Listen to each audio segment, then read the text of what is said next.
My name is Sang-Ah Chun, and I'm originally from Korea, but I moved to New York in 2006 to pursue MSW, and now I started my program at SUNY Albany on 2012. So today the title of my presentation is Redefining Aging, because aging issues have been around since the beginning of the civilization, but now, why now? Like, everyone's talking about aging, and so it is the same in Korea as well. So, give you an introduction of Korea, where South Korea it is. First, there's North and South Korea, and people ask me which one are you from, and mostly Korean that you meet will be from South Korea, so you can spare your that question. And South Korea is next to China, and between China and Japan, and the population is about more than 50 million. The per capita income of 2014 was around 24,000, and the poverty line is around $500. So overall, 16%, about 17% fall under the poverty. And in the ethnicity, race-wise, there's one Korean ethnic group, and the birth rate is per 1,009, so which is the lowest of the world, but then has the life expectancy of 81 years old, so which is one of the oldest. So that kind of contributes to this population aging. A little bit of history that it was only 1950, about the Korean War, and then after the Korean War, it became an industrialized, modernized country.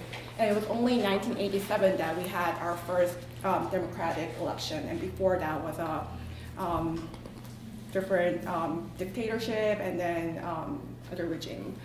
And social work implies that we have a formal social work education up to a PhD, and then social workers are licensed, different degrees, first degree, like secondary degree license. So first, I'm glad to be following Junrong China, because China, Korea, Japan, and other East Asian countries share the similarity backgrounds, mostly impacted by the Confucius culture which has high impact on all three countries, China, Korea, Japan. Most of all is the filial piety, meaning that it is the duty of children to take care of the older adults. And elderly have they're highly respected. Your older parent, king, and teacher has the same connotation that you must respect them and you must obey to it. So it has a lot of impact overall as well, such as it's the eldest son's duty to take care of the older parent, but mostly it will fall to the job of daughters-in-law, or the daughter or the women in the family. This is the picture of in New Year. That's how we all gathered Lunar New Year days, which was 2 weeks ago.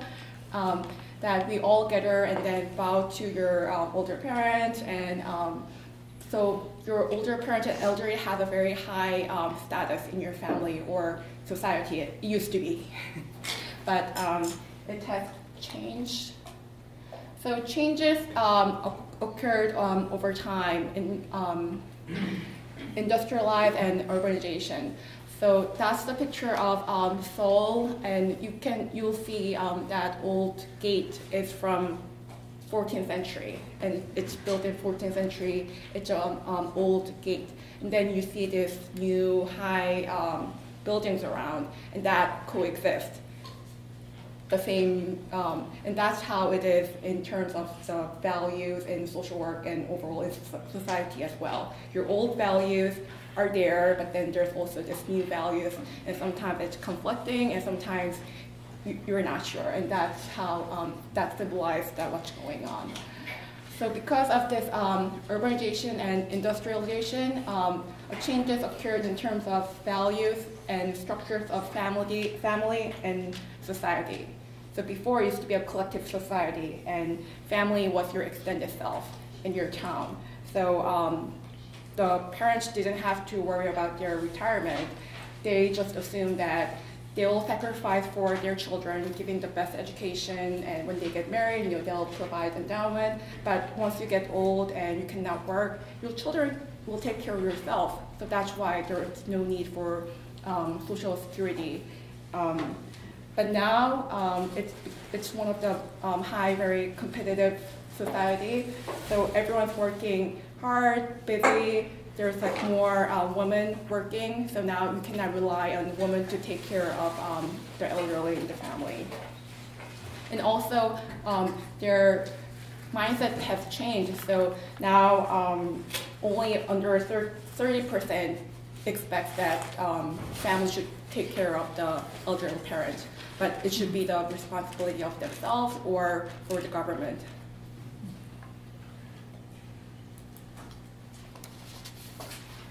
So now this is a graph of different countries actually. So the red will be Japan. So now at this point, Japan has is the oldest aging population in different countries, and because you can't see well, so this is Japan, and bottom here is India, United States is here, and then Korea is this dark blue line here.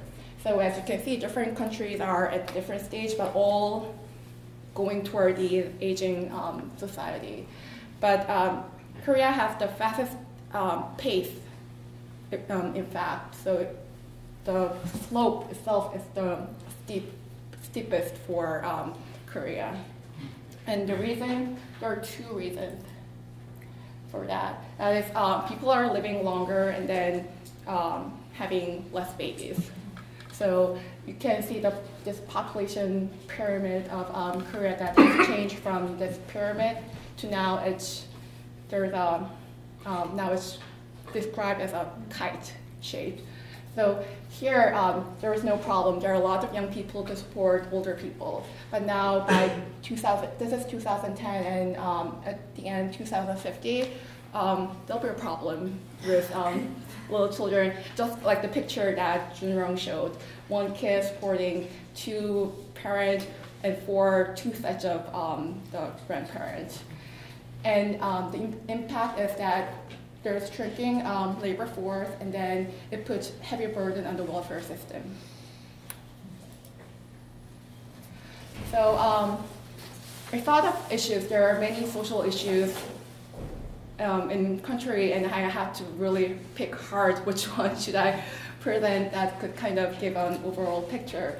And one is early retirement. I read an article from The Economist that's describing how in Korea, because of the hard economy, that workers in their 50s, as young as 50s, are forced to retire. The company will ask them, not directly, but they'll put the older workers on a job that they're not willing to work. So by doing that, there's this forced early retirement. So if you haven't worked your 20, 30 years, and now at 50, 55, which is young still, some of us, and certainly what are you to do now?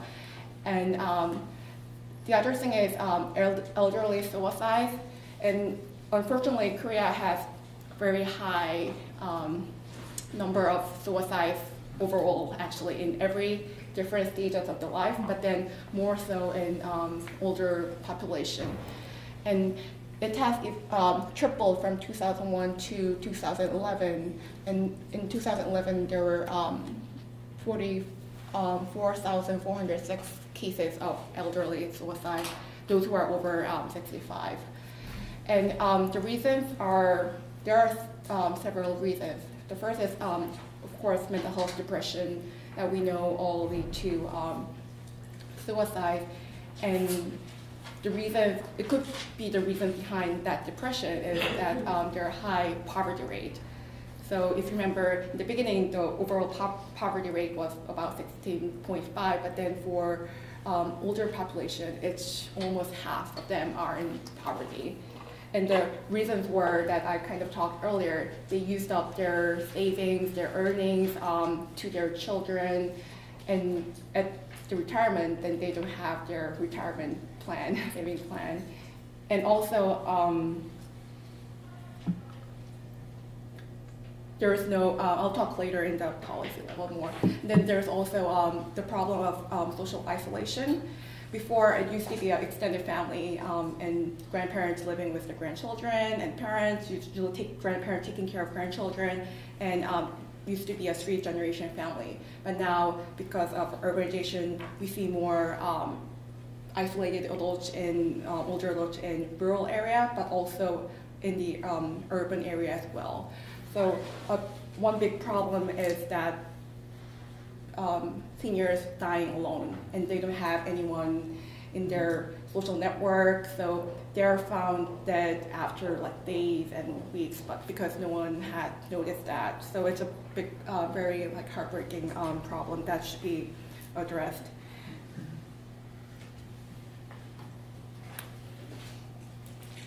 And there are policies and programs in Korea that address this issue. First, there's the national pension system based on the earnings, was started in 1988. And in 2008, a basic old age pension has started, which is regardless of your income or regardless of your work history, but based on your income, that they'll receive up to $190. So that's kind of adding to what you have, but still it won't cover your basic living standard in Korea. And also there's a long-term care insurance has started in 2008, and that's the one since I left the country, so that's kind of new for me too, and fascinates me actually. So it's there's a needs assessment test of ADL. So if you're diagnosed as having the needs, then you're eligible for home care, nursing home care, and there are the smaller scale residential facilities in the communities, which I have noticed when I went back home. I see this smaller group, almost like group homes in like buildings in this urban Seoul area. And also cash benefits. And it's funded by the contributions of national health insurance. Korea has universal national health insurance, so it's covered from some contributions and government subsidized, and then also copay. And service delivery-wise, in Korea, social work service is delivered through first through the government welfare office. So each district, each town will have a government office, and there will be a civil social worker who will take care of that area. But then maybe similar to here or worse, it's just not enough. Like one person may have to cover like hundreds of people. So they identify who's the older adults that need help in the area. They want to visit everyone, but then just physically it's not possible. And also there's a lot of senior welfare centers. It's based on the settlement house model of the community welfare center, and then there are some specialized senior welfare center which will have different services like adult days, like leisure activities, and some of the home care or will be in this will be taken care at this welfare center as well. And some welfare centers are by the government, and some are university run. So, like big university will have its own welfare center that they run, or nonprofits will run these welfare centers. And for practice-wise, I was looking for some like fun ideas, some fun practices in Korea, and I read about this like silver cinema, which is a movie theater that shows old movies that's geared specifically for seniors. Rest of us are welcomed, but then it's geared towards seniors. And they'll show the films from 40s, 50s, 60s, like Ben-Hur was doing, like even the old like Hollywood movies, as well as Korean movies as well that they enjoy watching. And if you're over 65, you pay $2, which they used to pay before. But if you're not under 65, then it's $10. So seniors enjoy going there. And next to it, there's a cafeteria where they'll also play old music, and the meals are $3. So it's a day out for the seniors that they go to a lot. And this model has been expanded, so in different areas. This one is in Seoul, this very specific area where there's a park next to it, and then you'll see a lot of older adults just gathering at the park because there are not many places they can go, but they'll gather into this park. So this movie theater and cafeteria is by that. So, and it's not run by social workers, so I was kind of challenged that this should be what social workers should be doing. But it shows their older adults' need for leisure and then socialization. And where we should go from now. The first is there should be a better income support program. Right now there is some income support for those who are in poverty, but in Korea there is this kind of restriction called duty to care. So if you're an older adult but you have a relative or children who have income, even though your children is not supporting you at all, which is many cases, they're struggling on their own, so they cannot provide any financial income. But just because you have a family member who has an income, then that senior is not entitled, they cannot get the income support.